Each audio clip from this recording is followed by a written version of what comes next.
داؤد علیہ السلام کی قوم کے 70,000 افراد سمندر کنارے ایک بستی میں رہا کرتے تھے۔ ان لوگوں کو اللہ تعالیٰ نے ہزاروں نعمتوں سے نوازا تھا، لیکن جب راحت و سکون آیا تو اللہ کی عبادت سے محروم ہو گئے اور اللہ کی مخلوقات پہ ظلم کرنے لگے۔ تو یوں اللہ نے ان کو خبردار کیا کہ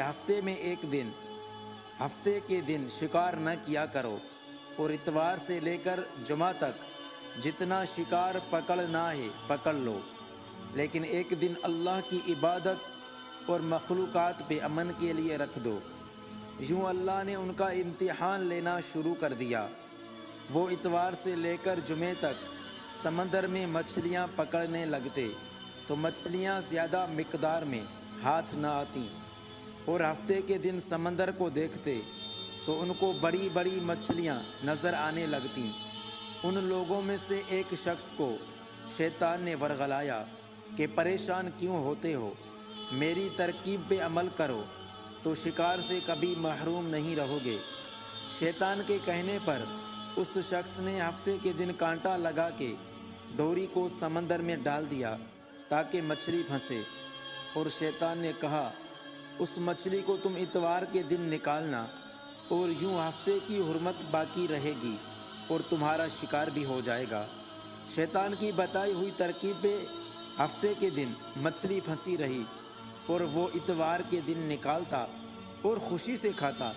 جب آس پاس کے لوگوں نے پوچھا تو ان کو بھی یہ ترکیب بتانے لگا۔ تو یوں اس قوم کے کچھ لوگ ہفتے کے دن مچھلی پکڑنے کے لیے جال پھینکتے اور اتوار کے دن نکالتے، اور کچھ نے تو سمندر میں نالیاں بنا کے چھوٹے چھوٹے تالاب بنا دیے تاکہ ہفتے کے دن جیسے ہی مچھلیاں یہاں سے گزریں تو ان تالاب میں پھنس جائیں، اور ہم اتوار کے دن ان مچھلیوں کو نکال کر پکا کے کھائیں گے۔ اس گاؤں میں کچھ اللہ کے خاص بندے بھی موجود تھے جو کہنے لگے، اے لوگو، اللہ نے ہفتے کے دن شکار کرنے سے منع فرمایا ہے۔ یہ جو تم جال پھینکتے ہو یا چھوٹے چھوٹے تالاب بناتے ہو، ان میں ہفتے کے دن اگر مچھلی پھنستی ہے تو شکار ہفتے کے دن کا ہوگا۔ اللہ کے عذاب سے ڈرو، اللہ کی نافرمانی نہ کرو۔ وہ لوگ ان کا مذاق اڑانے لگے، ہماری جو مرضی ہوگی ہم وہ کریں گے۔ اب اس بستی میں 3 گروہ بن گئے۔ ایک ان میں 70,000 میں وہ لوگ تھے جو ان نافرمان لوگوں کی بار بار اصلاح کرتے، دوسرے وہ جو ان لوگوں سے نفرت کرتے اور خاموشی اختیار کیے ہوئے تھے، تیسرے وہ جو گمراہ ہو گئے تھے، اللہ کی نافرمانی کر رہے تھے۔ تو یوں نیک بندوں نے اس بستی کے بیچ میں سے دیوار کو کھڑا کر دیا اور یہ حکم نافذ کیا کہ اللہ کی نافرمانی کرنے والے اس طرف ہو جائیں، اور جو ہم اللہ کے فرما بردار ہیں اس طرف رہیں گے۔ وہ صالح لوگ ان کو بار بار ہدایت کرتے رہے کہ اللہ کی نافرمانی نہ کرو، ان کے عذاب سے ڈرو۔ وہ سارے نافرمان ہنستے رہے اور کہنے لگے، یہ سب کتابی باتیں ہیں، ہم پہ کوئی عذاب نہیں آئے گا۔ جیسے ہی یہ گروہ 2 حصوں میں تقسیم ہو گیا، جو نافرمان لوگ تھے وہ ساری رات ہنستے رہے، مذاق اڑاتے رہے، اور ان کے اللہ کے خاص بندے دیوار کی اس طرف اللہ سے معافی مانگنے لگے۔